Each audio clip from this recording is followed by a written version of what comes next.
Bismillahirrahmanirrahim. Assalamualaikum warahmatullahi wabarakatuh.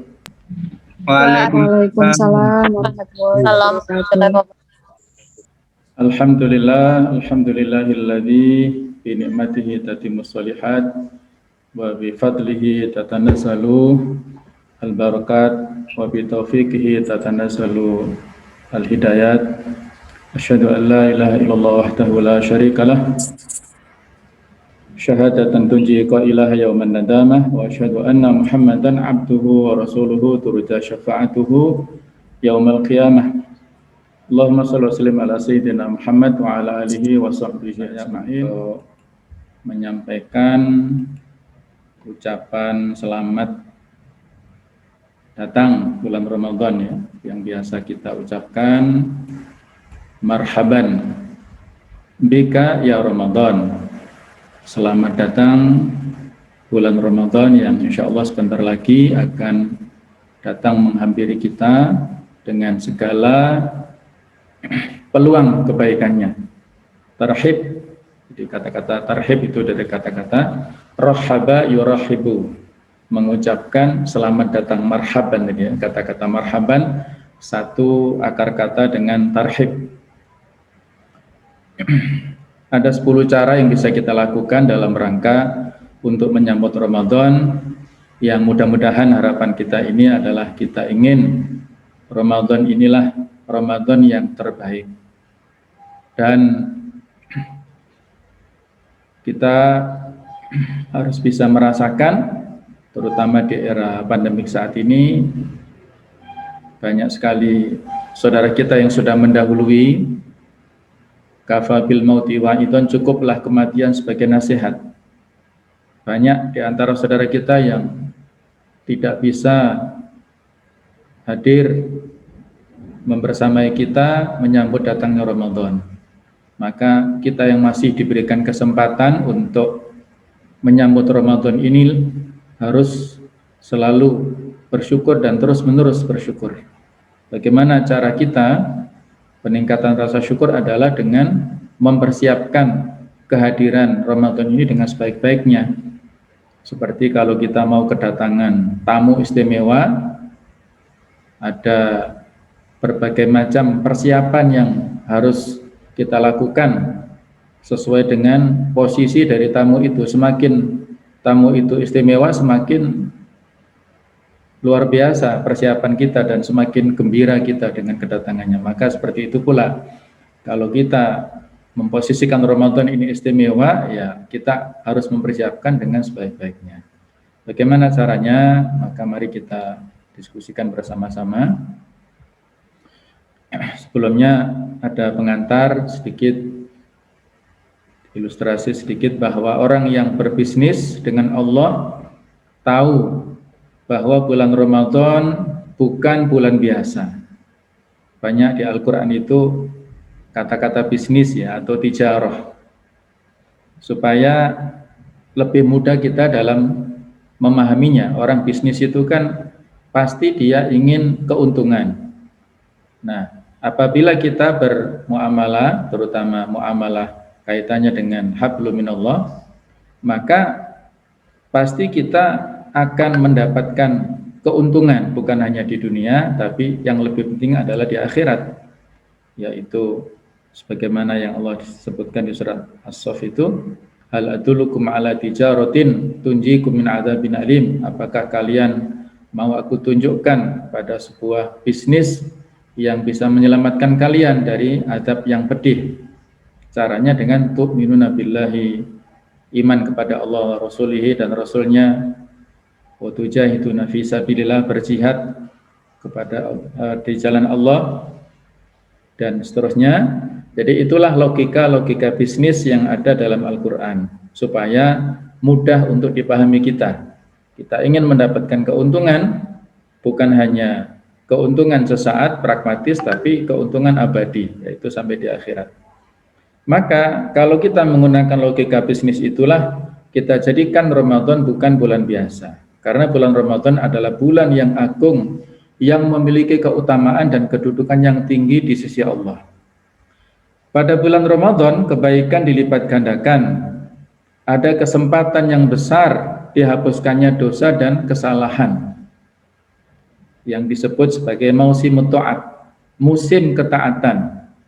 Jadi kalau pada bulan Rajab itu kita menanamnya, bulan Sya'ban itu kita menyemainya, kemudian bulan Ramadan itu memanennya. Kalau kita tidak menanam, ya mana mungkin kita bisa memanen. Ini semua adalah sebuah kelanjutan. Namun yang perlu kita evaluasi adalah mengapa di bulan Ramadan kita merugi, padahal kita tahu keistimewaan dan kedudukan Ramadan. Nah, di antara jawabannya adalah karena kita tidak melakukan persiapan yang baik dalam menyambut Ramadan. Ibarat orang yang melakukan perlombaan ataupun ya adu cepat, kecepatan olahraga atau yang lainnya lah. Kalau tidak ada pemanasannya, dia tidak akan bisa mencapai finish. Ya mungkin dia akan mendapatkan kesulitan. Lari maraton misalnya, atau renang atau apapun yang kaitannya dengan olahraga, kalau kita tidak ada pemanasan terlebih dahulu, maka akan gagal. Untuk itu kita perlu mengetahui cara-cara menyambut Ramadan. Apa saja cara-cara itu? Mari kita diskusikan bersama-sama satu persatu. Yang pertama yaitu dengan kita banyak berdoa. Inilah yang paling penting. Doa mukhul ibadah. Doa itu adalah otaknya ibadah, inti daripada ibadah. Doa silahul mu'min. Doa itu adalah senjatanya setiap mukmin. Wala yarutul qadar ila doa, tidak ada yang bisa menolak takdir kecuali doa. Maka dalam hal inilah kita jadikan doa sebagai lifestyle kita, gaya hidup kita, terus menerus, mulai bangun tidur sampai kita tidur lagi, semua aktivitas kita barengi dengan doa. Kita berdoa agar Allah menyampaikan kita ke dalam bulan Ramadan dalam keadaan sehat walafiat, agar kita semangat dalam beribadah kepada Allah, seperti saum, qiyamul lail, zikir dan lain-lain. Nabi SAW apabila masuk ke bulan Rajab berdoa, Allahumma barik lana fi Rajab wa Sya'ban wa balighna Ramadan. Ya Allah, berikanlah, limpahkanlah keberkahan kepada kami di bulan Rajab dan Sya'ban, dan sampaikanlah kami ke bulan Ramadan. Walaupun sebagian ahli hadis ada catatan tentang kesohihan dari doa ini. Ada yang mengatakan dhaif hadisnya, tapi dalam hal pengamalan doa itu tidak ada masalah. Jangankan disandarkan kepada Rasul, doa yang diberikan oleh para ulama yang biasa disebut ijazah. Saya datang ke kiai itu mendapatkan ijazah untuk mengamalkan ini saja boleh kalau itu kaitannya dengan masalah kebaikan, apalagi di sini masalah doa. Doa kita karang sendiri juga boleh, apalagi isinya bagus ya. Namun menyandarkan kepada Nabi di sini ada catatannya memang ya, artinya pengamalannya itu silahkan, artinya juga bagus, lepas dari kedhaifannya. Tapi kalau dhaif yang dari jalur banyak itu menjadi hasan liwairihi, itu ada disiplin ilmu tersendiri ya dalam ilmu hadis. Di samping itu ada para ulama, yaitu diantaranya Al-Hafidh Ibnu Rajab Al-Hambali menyebutkan salah satu contoh doa yang mereka lantunkan, maksudnya diamalkan oleh para salafus soleh. Di antaranya dari Yahya Ibnu Abi Katsir, seorang ulama tabi'in, bahwa beliau mengatakan di antara doa sebagian sahabat ketika datang Ramadan adalah Allahumma salimni ila Ramadan. Ya Allah, antarkanlah aku hingga sampai bulan Ramadan. Wasalim di Ramadan, dan antarkanlah Ramadan kepadaku. Watasalamhu minni mutaqabbala, dan terimalah amal-amalku di bulan Ramadan nantinya. di kitab Lataiful Ma'arif. Jadi ini bisa kita amalkan, barangkali kurang populer ya. Tapi ini bisa kita amalkan yang biasa dibaca oleh para sahabat dulu. Kalau tidak bisa Arabnya, ya bahasa Indonesianya boleh, silakan. Ini semuanya adalah kebaikan. Ada juga doa yang menyebutkan pada saat kita melihat hilal. Hilal itu bulan sabit yang menandai masuknya bulan Ramadan.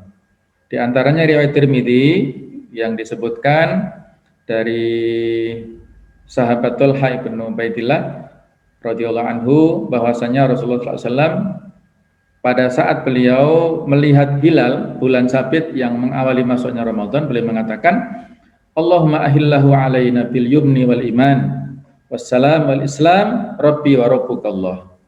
Ya Allah, jadikanlah hilal yang muncul itu untuk kami dengan kenyamanan serta keimanan dan keselamatan serta keislaman, Tuhanku dan Tuhanmu adalah Allah Ta'ala.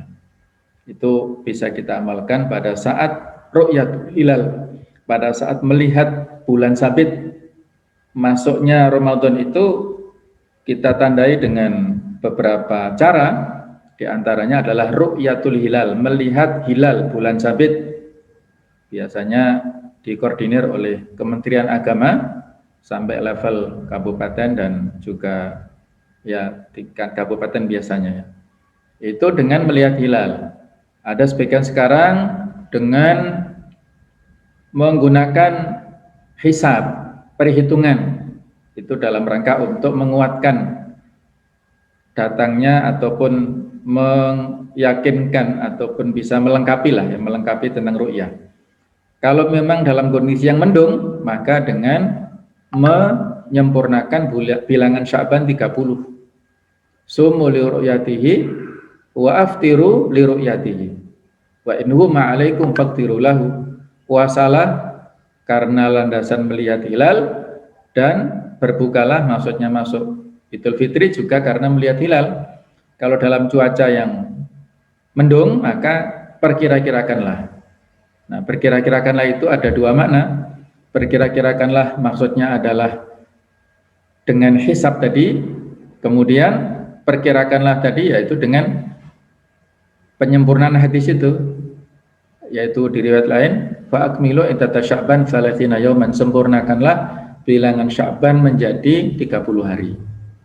Tapi kalau sekarang ada prediksi insyaallah tanggal 13 April, ya nanti kita tunggu ya, mudah-mudahan bareng semuanya. Kalaupun beda nggak ada masalah, semuanya benar. Jadi kita berdoa dengan sebanyak-banyaknya, kita mohon kepada Allah Ta'ala dengan ikhlas. Ramadan ini dari kata-kata romdo. Romdo itu adalah berarti panas yang membakar. Bisa dua makna. Panas yang membakar memang dulu musim dinamakan, biasanya orang Arab itu menamakan bulan sesuai dengan musim yang dilalui. Nah, saat itu musim yang dilewati Ramadan sangat panas, cuacanya sangat membakar.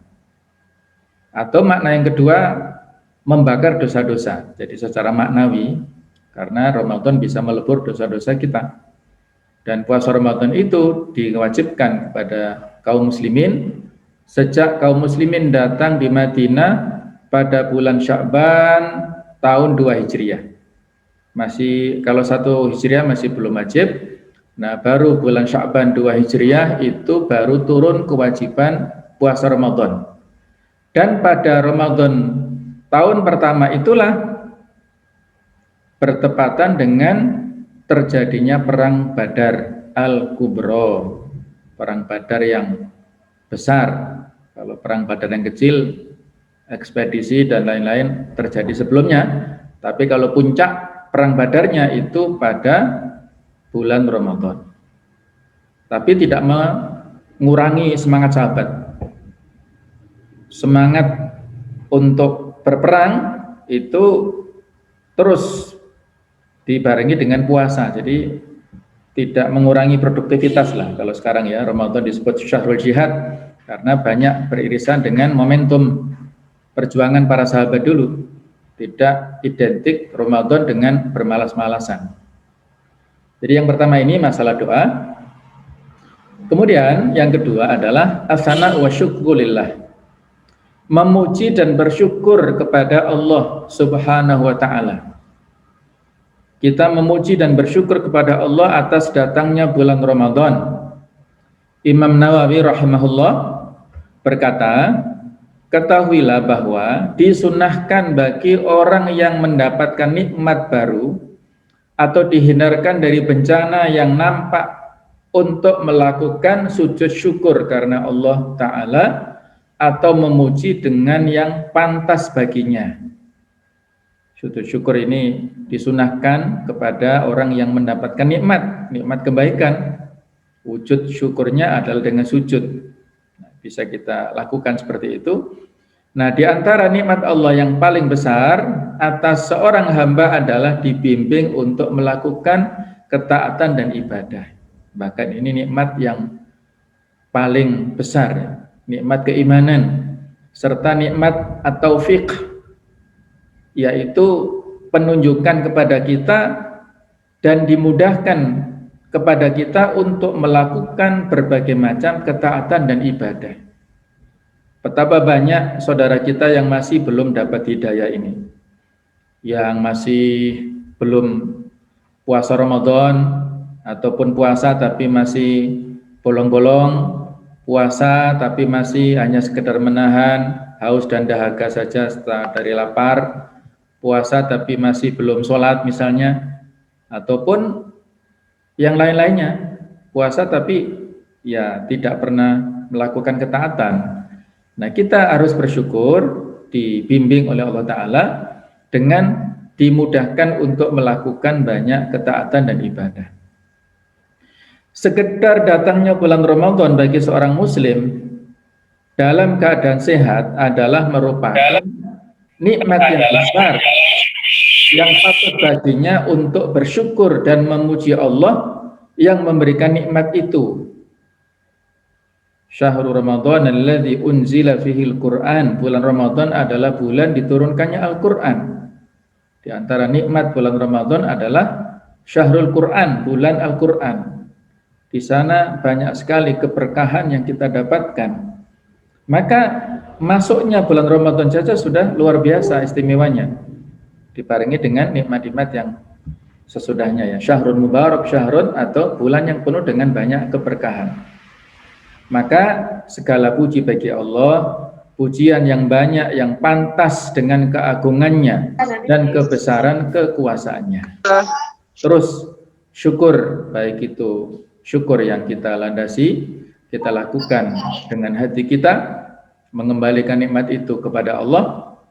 Syukru bil lisan, syukur dengan lisan kita dengan selalu mengatakan hamdalah, alhamdulillahirabbil alamin, dengan banyak bertasbih, bertahmid, bertakbir hanya kepada Allah saja.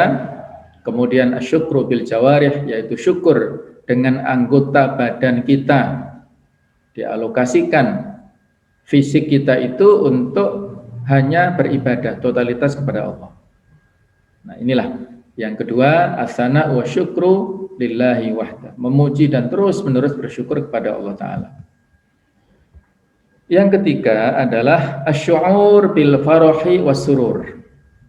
Kita merasa senang dan gembira. Rasulullah SAW bersabda untuk memberikan berita gembira kepada para sahabatnya. Qad ja'akum syahrul Ramadan, syahrun mubarak, telah datang kepadamu bulan Ramadan, bulan yang penuh barokah. Jadi Ramadan itu syahrun mubarak ya, bulan yang penuh berkah.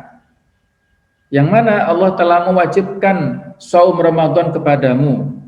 Pada bulan Ramadan itu pintu surga dibuka, futihat abwabul jannah, dan pintu neraka ditutup, wa ghuliqat abwabun nar. Kemudian setan dibelenggu, wa sufitatis syayatin, setan dibelenggu. Pintu surga dibuka itu maksudnya para ahli hadis menerangkan adalah dimudahkannya kita untuk melaksanakan amal-amal kebaikan, yang dengan amal kebaikan itulah kita masuk ke surga. Sedangkan pintu neraka ditutup itu maknanya adalah kita sulit untuk melakukan amal maksiat yang menyebabkan kita masuk neraka itu susah. Sehingga kalau ada orang yang masih melakukan banyak dosa kemaksiatan, apalagi di sini setan dibelenggu ini pun juga para ahli hadis menerangkan di antara penjelasannya adalah dibelenggu secara fisik, tidak bisa mengganggu manusia. Kalaupun masih banyak yang mengganggu ataupun yang melakukan amal maksiat, itu bukan karena gangguan setan, tapi karena jiwanya sendiri, syahwatnya, kemauannya itu dia tidak mampu mengendalikan. Fa'alhamaha fujuraha wa taqwaha. Kami telah ilhamkan kepada jiwa manusia itu jalan menuju kepada kemaksiatan dan jalan menuju ketakwaan. Jadi kalaupun setan nggak mengganggu, tapi kalau ada bisikan syahwat yang dipenuhi ataupun yang tidak bisa dikendalikan, maka dia pun juga melakukan maksiat itu. Fihi lailatun khairun min alfi syahr. Pada bulan Ramadan ada satu malam yang lebih baik dari 1000 bulan, yaitu Lailatul Qadri. Lailatul itu bulan, Al-Qadri itu mulia, jadi bulan yang penuh dengan kemuliaan. Barang siapa yang tidak diberikan kebaikannya, berarti ia betul-betul tidak diberikan. Artinya musim ketaatan yang seperti itu ibaratnya diskon besar-besaran, obral besar-besaran saja, dia tidak mampu memanfaatkan peluang itu, apalagi di musim-musim lainnya yang tidak ada peluang pahala di obral itu sama Allah itu, dia akan lebih sengsara nantinya, akan tidak bisa memanfaatkan pada momentum yang lainnya. Hadis riwayat Ahmad. Yang keempat adalah dengan memperbanyak al-istighfar wa taubah. Istighfar, taubat, dan mohon ampun kepada Allah. Hendaknya kita menyambut Ramadan dengan tekad yang kuat untuk meninggalkan segala dosa dan kesalahan, bertaubat dengan sungguh-sungguh dari segala dosa, meninggalkannya dan tidak mengulanginya lagi. Karena bulan Ramadan adalah syahrut taubah, bulan taubat. Ada seorang ulama, Syekh Shinqiti, itu pernah ditanya, wahai Syekh, apa yang harus kita lakukan pada saat menyambut musim ketaatan ini?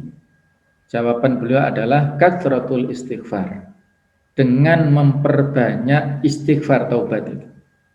Yang lainnya banyak, tapi yang paling penting adalah dengan katsratul istighfar. Karena kalau kita memperbanyak istighfar itulah, maka akan diberikan segala macam kemudahan kepada kita, diberikan jalan keluar dari cara-cara ataupun segala macam permasalahan, akan ada solusinya, diberikan rezeki kepada kita tanpa kita rencanakan sebelumnya. Banyak sekali istighfar.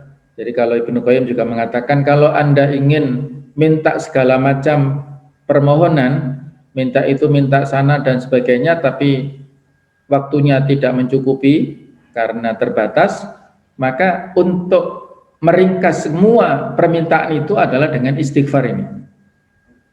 Kalau sudah beristighfar, insya Allah itu sudah mewakili semua permohonan kita. Allah Maha tahu dengan yang terbersih dalam hati.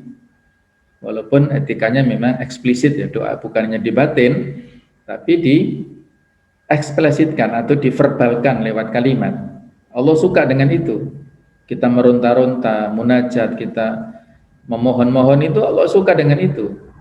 Bukan hanya kita batin dalam diri kita saja, walaupun Allah Maha tahu dengan apa yang ada dalam jiwa kita.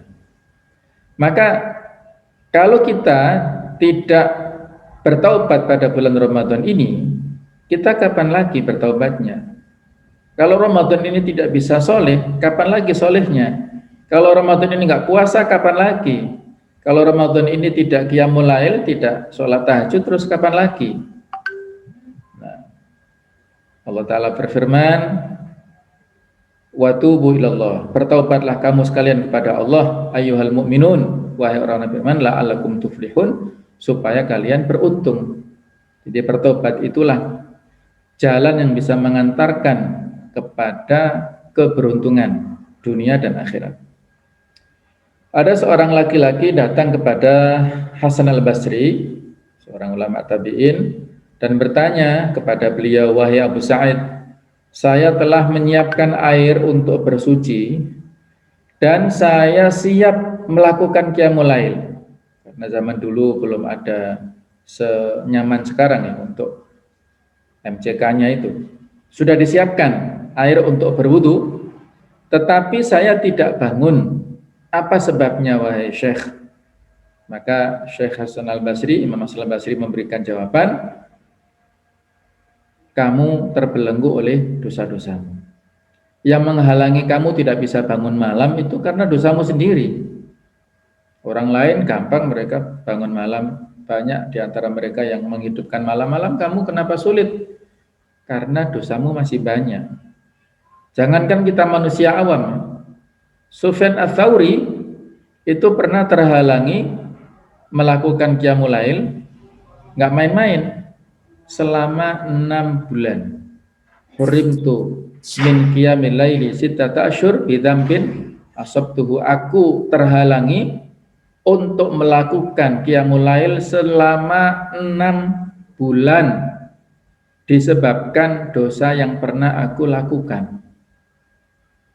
Jadi kalau kita selama ini barangkali masih belum maksimal ibadahnya, maka yang kita evaluasi adalah sejauh manakah kita berupaya untuk menjauhi dosa kemaksiatan yang sudah biasa kita lakukan itu.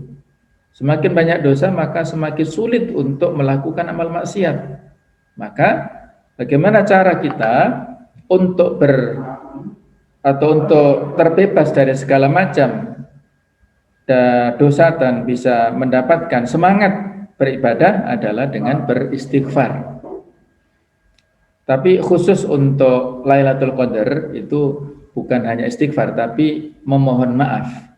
Yang doa yang bisa kita ucapkan adalah Allahumma innaka afuwun tuhibbul afwa fa'fu anni. Ya Allah, Engkau adalah Maha Pemaaf, maka tuhibbul afwa, Engkau cinta kepada maaf, fa'fu anni, maka ampunilah, maafkanlah aku ya Allah. Kenapa kita minta afun, minta maaf? Itu ada penjelasan dari sebagian ahli hadis, bukan istighfar ya, bukan mohon ampun tapi mohon maaf, karena al-afwu itu lebih maksimal daripada al-maghfirah. Al-maghfirah itu artinya ampunan.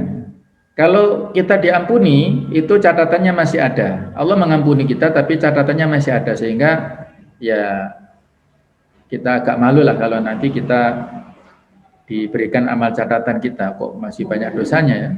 Tapi kalau al-afu, maaf, itu Allah memberikan ampunan sekaligus menghapuskan catatan-catatan amal buruk itu menjadi hilang. Maka yang kita mohonkan pada saat Lailatul Qadar itu adalah afwun, maaf dari Allah Ta'ala. Nah itu khusus nanti ya pada saat Lailatul Qadar kita baca doa seperti itu, dan di hari yang lain juga nggak ada masalah ya. Jadi intinya kita memohon istighfar, bertaubat dengan taubatan nasuha, sebenar-benarnya taubat, yaitu dengan mengakui kesalahan kita. Kemudian yang kedua adalah dengan menyesali, yang ketiga berjanji untuk tidak mengulangi lagi. Baik, berikutnya adalah cara yang kelima, takhtitul baromij. Ini yang lebih teknis ya, membuat perencanaan program. Kita ingin Ramadan adalah Ramadan ini yang lebih baik daripada Ramadan sebelumnya. Dan bisa jadi Ramadan ini yang terakhir, kita nggak tahu apakah masih bisa tuntas selesai Idul Fitri ataukah tidak. Kalaupun sudah selesai nanti apakah masuk Ramadan nanti tahun depan atau tidak, kita nggak tahu ya. Jadi pokoknya maksimal saja. Kita buat perencanaan secara maksimal. Seorang muslim hendaknya membuat perencanaan dan program praktis untuk mengisi siang dan malam bulan Ramadan dalam rangka taat kepada Allah. Sebagai contoh misalnya melakukan sholat berjamaah di masjid awal waktu bagi laki-laki. Hukum sholat jamaah ini para ulama beda pendapat. Ada yang mengatakan hukumnya wajib, ada yang mengatakan sunnah muakkadah, ada yang mengatakan sunnah biasa. Tapi mayoritas adalah mengatakan sunnah yang sangat dianjurkan, sunnah muakkadah. Maka diupayakan semaksimal mungkin yang laki-laki berjamaah di masjid di awal waktu, di tepat waktu. Memperbanyak sholat sunnah seperti sholat rawatib. Sholat rawatib itu sholat yang mengikuti sholat wajib. Apakah qobliyah atau ba'diyah? Paling tidak dalam satu hari ada 12 rakaat sholat rawatib ini. Ada definisinya yang berbeda-beda, tapi ya diantaranya pendapat adalah qobliyah, dua rakaat qobliyah sebelum duhur, juga 2 atau 4 rakaat sebelum tadi sebelum 2 rakaat sebelum subuh ya, itu adalah yang terbaik. Qobliyah subuh 2 rakaat, kemudian qobliyah duhur itu bisa 2 rakaat, bisa 4, semua ada dalilnya. Juga ba'diyah duhur itu 2 juga bisa 4. Kemudian qobliyah asar ada yang mengatakan ada yang mengatakan tidak. Terus ba'da maghrib itu adalah 2, dan ba'dal isya. Kalau kita hitung itu ada 12 dalam sehari. Itulah sholat sunnah rawatib.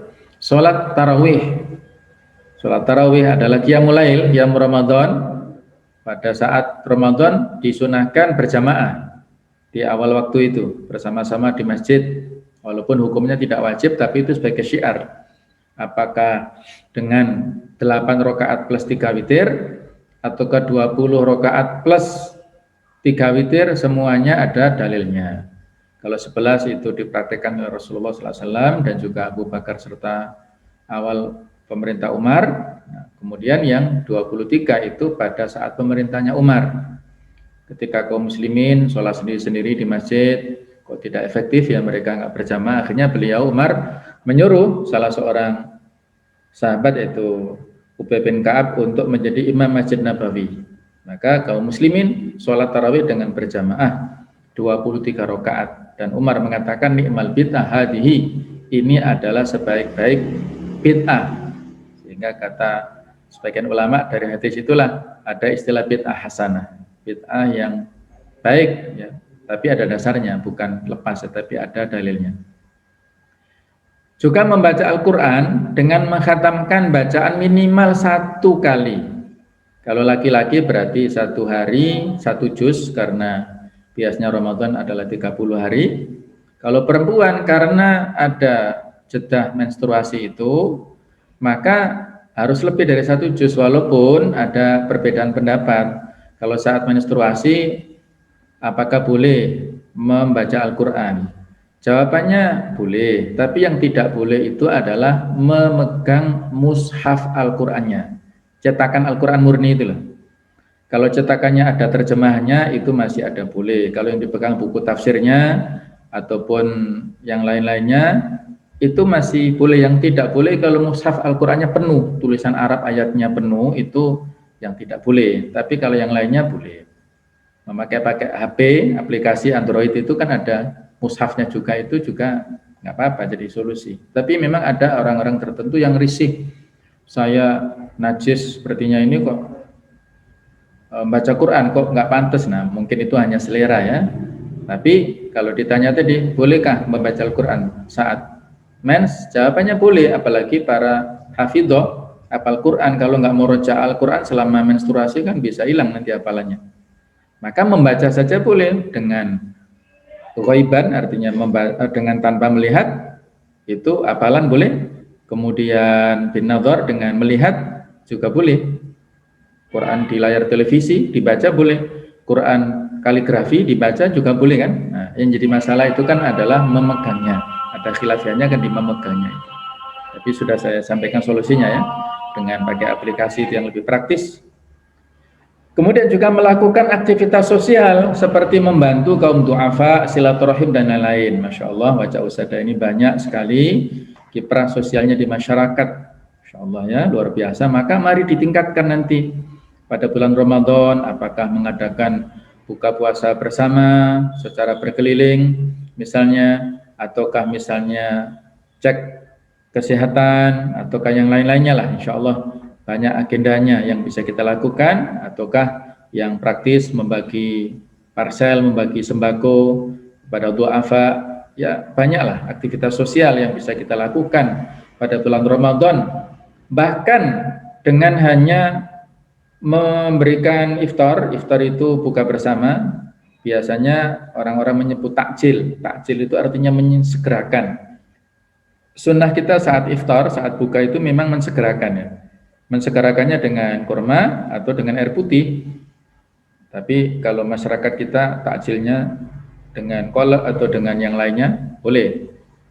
Nah silakan, kita hanya memberi seteguk air atau satu biji kurma itu sudah bisa menyelamatkan kita dari api neraka. Apalagi kalau kita memberikan takjil tadi berupa yang macam-macam. Dan kita akan mendapatkan pahala dari orang yang berpuasa itu tanpa mengurangi pahala dari orang yang puasa itu. Itulah fadilah kita memberikan buka puasa itu sangat banyak. Mari kita berlomba-lomba untuk melakukannya di bulan Ramadan. Baik, yang ini contohnya ya, bagaimana program kita dalam menghidupkan Ramadan bisa kita buat seperti ini, hanya sekedar contoh. Setiap hari bisa kita evaluasi puasa, checklist ya puasa. Kalau nggak puasa apa sebabnya? Ada udzur misalnya musafir yang naik darat sehingga perlu energi yang kuat. Nah misalnya ya nggak apa-apa kalau ada udzurnya ya. Sholat itu bagaimana? Tadi sudah kita sebutkan 5 waktu pastilah. Kalau laki-laki ya dengan berjamaah di checklist misalnya. Baca Quran, tilawatul Quran tadi sudah kita sampaikan, paling tidak satu hari itu 1 juz. Ada kawan-kawan kita dulu ibu-ibu yang sibuk juga ya, subhanallah, mulai jam 2 pagi sudah bangun nyiapkan sahur untuk suaminya, untuk anak-anaknya, sampai baru tidur itu jam 10 malam itu.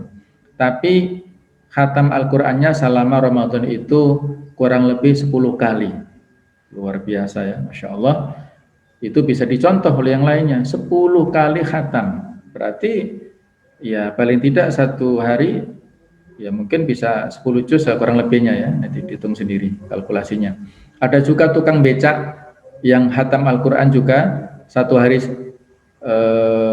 itu bisa membaca 10 juz ya, dan yang lain-lainnya. Banyak contohnya. Kalau dari kalangan para ulama dulu luar biasa, Imam Syafi'i sendiri itu dalam bulan Ramadan bisa khatam sampai 60 kali. Siang itu 1 kali khatam, malamnya 1 kali khatam. Jadi 1 hari 1 malam itu 2 kali khatam.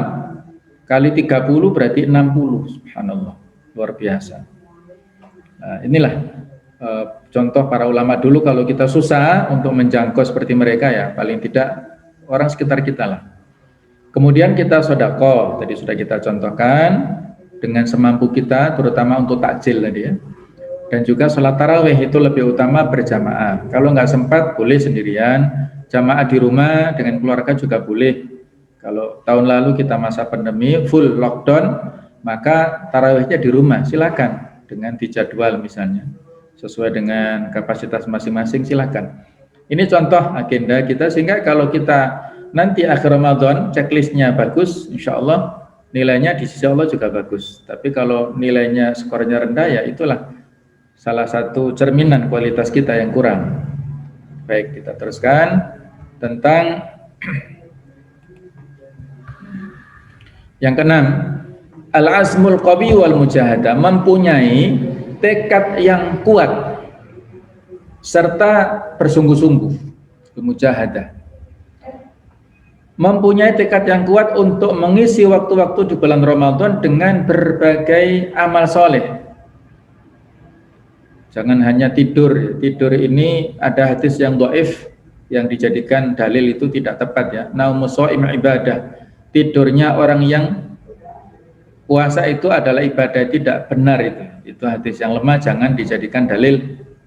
Ya kalau alasannya lebih baik tidur daripada ngerasani, ya mungkin bisa diterima. Tapi kan Daripada tidur kan lebih baik sholat, lebih baik baca Al-Quran. Karena iman sekali tadi ya, musim ketaatan kok nggak dipanen itu kan iman. Ibarat orang sudah nanam rambutan, musim rambutan terus nggak dipanen, busuk semua buahnya, buat apa? Dia berarti nggak paham. Makanya di sini harus dimanfaatkan waktunya sebaik-baiknya. Orang yang mempunyai tekad yang kuat akan dibantu dan dimudahkan Allah untuk melakukan ketaatan dan segala bentuk kebaikan. Allah berfirman, "Walladzina jahadu fina lanahdiyannahum subulana wa innallaha lama'al muhsinin." Dan orang-orang yang bersungguh-sungguh untuk mencari keridhaan Allah di jalan kami, maka niscaya kami beri hidayah menuju jalan-jalan kami.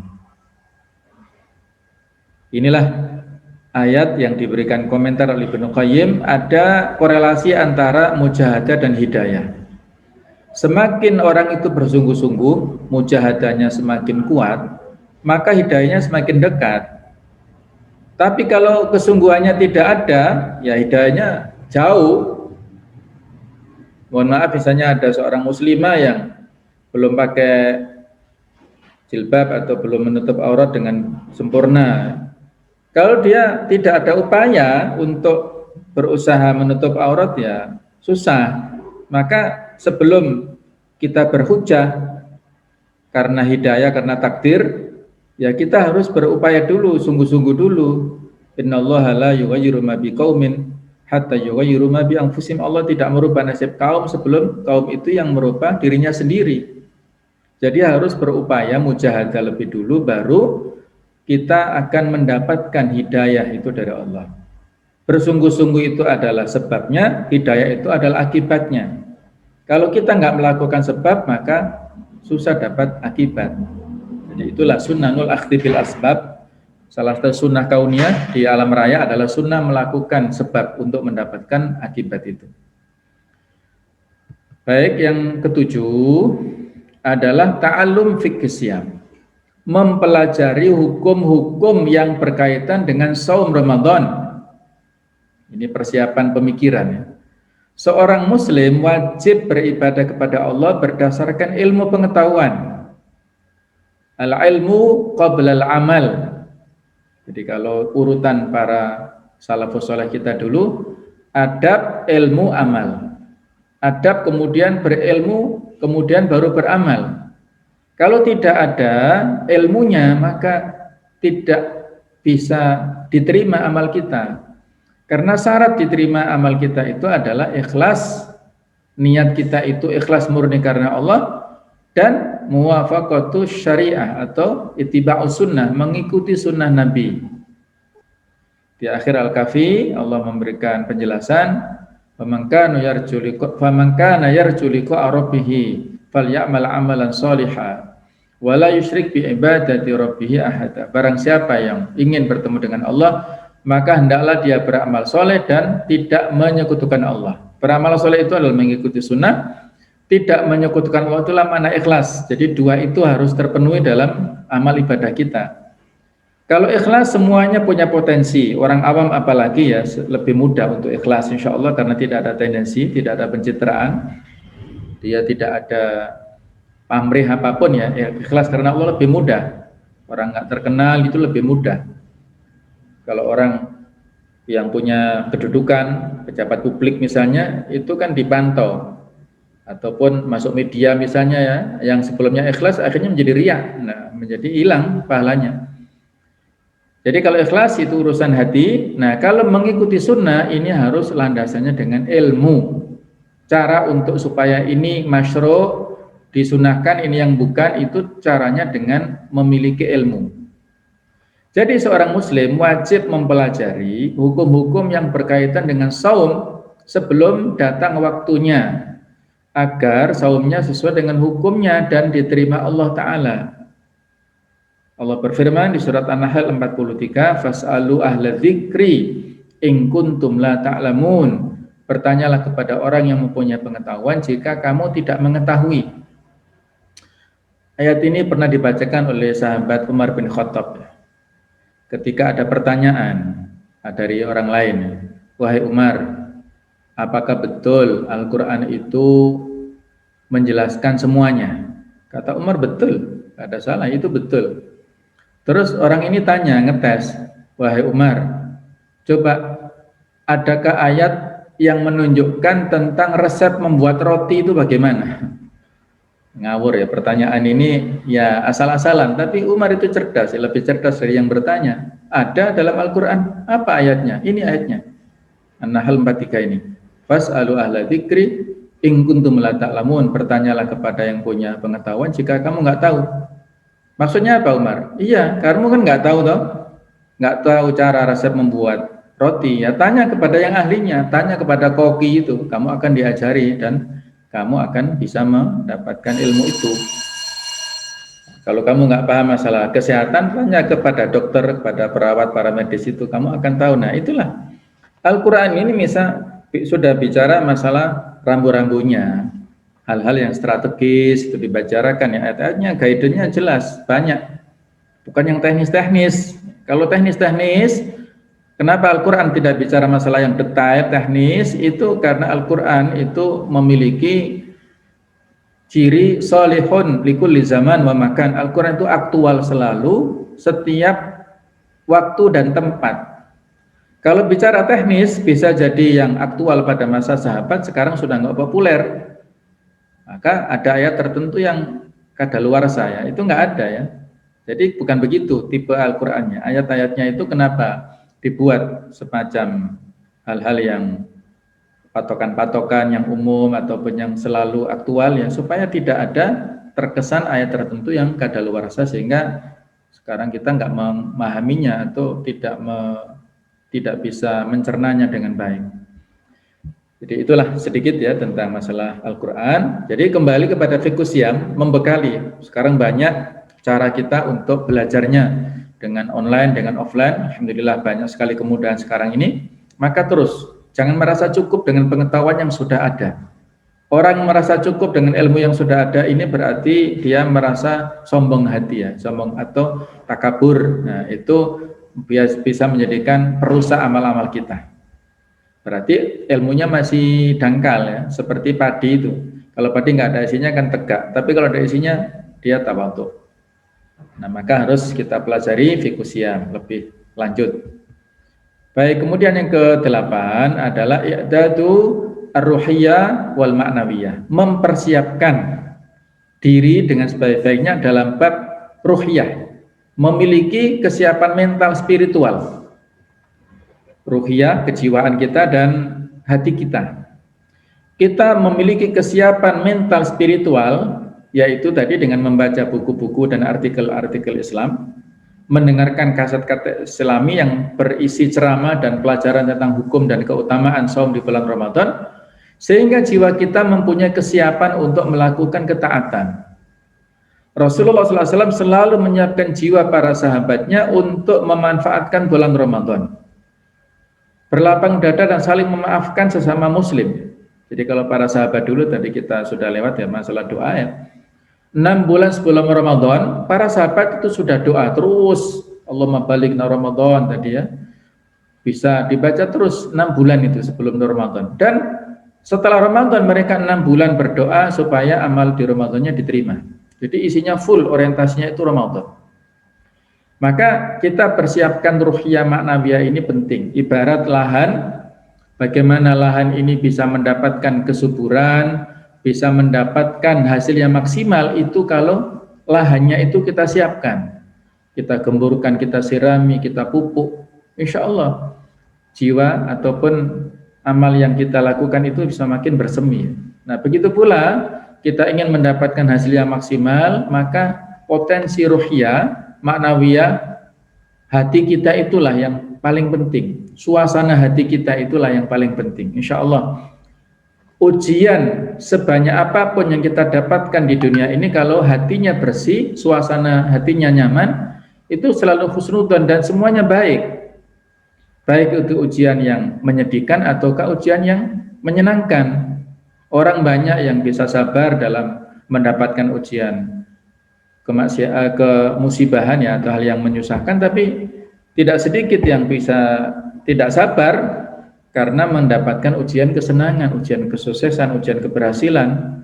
Itu juga ujian bagi kita, ujian dapat jabatan tertentu misalnya, yang sebelumnya kita orang biasa tapi mendapatkan jabatan publik tertentu, sehingga dia kalau tidak ingat dengan amanah yang seperti itu adalah ujian, bisa bahaya. Dia bisa takabur nanti dan tidak ingat dengan nikmat itu. Maka sekali lagi kita siapkan ruhiyah jiwa kita sebanyak-banyaknya, semaksimalnya dan sebaik mungkin. Juga berlapang dada dan saling memaafkan sama muslim ya. Jadi etika memaafkan itu sebelum Ramadan. Kalau budaya kita kan saat Idul Fitri, ya sebenarnya boleh-boleh saja sih ya. Tapi kalau mengkhususkan hanya Idul Fitri saja, maaf lahir batin. Tapi sebelum Ramadan tidak, itu kebalik ya. Jadi Ramadannya sebelum Ramadan supaya sesama muslim, sesama manusia clear dulu. Kalau sudah clear maka hablum minallahnya lebih mudah. Nah, kalau kita masih ada ganjalan pada masa masuk Ramadan, maka itulah akan bisa menghambat ruhiyah kita. Baiklah, kemudian yang ke-9 adalah kita berdakwah kepada Allah Subhanahu wa taala. Berdakwah ini menyiapkan diri dengan baik untuk berdakwah. Dakwah jangan hanya diartikan sempit ya, tapi bisa kita lakukan dengan berbagai macam cara. Melalui apa? Ceramah. Yang bisa berceramah, bisa pidato, bisa kultum, silahkan. Di Wajah Usada ada musolanya, silahkan dimakmurkan dengan disusun jadwal sholat tarawih berjamaah. Ada kultum bergantian antara dokter, antar karyawan, nggak masalah. Kita belajar bersama-sama. Itu tidak ada masalah. Semuanya punya potensi kebaikan, menyampaikan pendapat, menyampaikan kebaikan nasihat kepada orang lain, itulah bagus ya. Kemudian nasihat dan pelajaran. Kita berikan nasihat, kita berikan pelajaran. Pembagian buku-buku kecil tentang Islam khususnya yang berkaitan dengan Ramadan, risalah kecil masalah puasa, menyiapkan hadiah Ramadan berisi VCD dan buku-buku kecil, mengingatkan kaum muslimin untuk memperhatikan orang fakir miskin dengan memberikan zakat dan sedekah tadi ya, berbagi kepada sesama. Insya Allah kalau dakwah sekarang ini lebih umum atau lebih fleksibel dan lebih dinamis, apalagi di era pandemik, era lockdown, era new normal saat ini. Kita berdakwah bisa lewat media sosial, bisa dengan Zoom meeting seperti ini, bisa dengan lewat Facebook ataupun lewat YouTube, lewat banyak sekali caranya. Semuanya itu adalah medan kebaikan. Man tala ilal khairi falahu mithlu ajri fa'ili. Barang siapa yang menunjukkan kepada kebaikan, maka dia mendapatkan seperti pelakunya. Jadi dakwah kita lebih semarakkan di bulan Ramadan. Kalau tahun lalu masih banyak aturan yang membatasi, sekarang insya Allah dengan banyaknya kita yang sudah divaksin ini, insya Allah kita berharap supaya segera berakhir, walaupun tetap kita menjaga protokol kesehatan tetap ya, tapi tidak menghalangi kita untuk beraktivitas dan berproduktivitas di bulan Ramadan ini. Yang terakhir, yang ke-10 adalah tajdid sofahat. Jadi kita memperbarui lembaran hidup baru. Kita membuka lembaran baru bersama, yaitu kepada Allah dengan bertaubat dan bertakwa. Karena goal daripada Ramadan adalah la'allakum tattaqun, supaya kalian bertakwa. Takwa itulah al-khaufu minal jalil, kata Ali bin Abi Thalib. Takwa itu adalah takut kepada Allah yang Maha Agung, wal amalu bitanzil, mengamalkan isi pesan-pesan Al-Qur'an, wal isti'dadu liyaumir rahil, dan kita persiapkan diri untuk menghadapi perjalanan panjang nanti di akhirat. Itulah ketakwaan kita kepada Allah. Juga kaitannya dengan Rasulullah SAW, yaitu dengan cara menauladaninya. Bagaimana cara Rasul menghidupkan Ramadan? kita baca sejarahnya, sirahnya, kita dengarkan ceramahnya misalnya, banyak sekali caranya. Juga bagaimana kita buka lembaran baru kepada orang tua kita, kerabat, istri atau suami, anak dengan berbuat kebaikan dan menyambung tali kekeluargaan atau silaturahim. Kita memperbarui semangat kita untuk membina. Kalau bagi laki-laki, ar-rijal qawwamuna 'alan nisa, laki-laki adalah pemimpin atas wanita, terutama dalam keluarganya, pemimpin bagi istrinya dan anak-anaknya, maka jangan sampai mengendorkan semangat untuk terus membina dan terus silaturahim tentunya. Dan juga kita buka lembaran baru kepada masyarakat agar menjadi hamba yang soleh dan bermanfaat. Insya Allah kalau kita serius berpuasa Ramadan itu insya Allah raja'a kayaumin waladatu ummuh ini, walaupun konteksnya dalam ibadah haji ya, tapi ada beberapa riwayat yang memiliki makna secara implisit kalau kita keluar Ramadan itu seperti kembali, sehingga disebut Idul Fitri, kan kembali kepada fitrah, kembali seperti bayi yang tidak membawa dosa itu.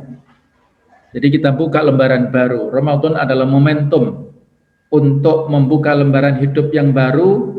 Kita mendapatkan semangat untuk berhijrah dari segala macam kejahiliaan menuju kepada kebaikan.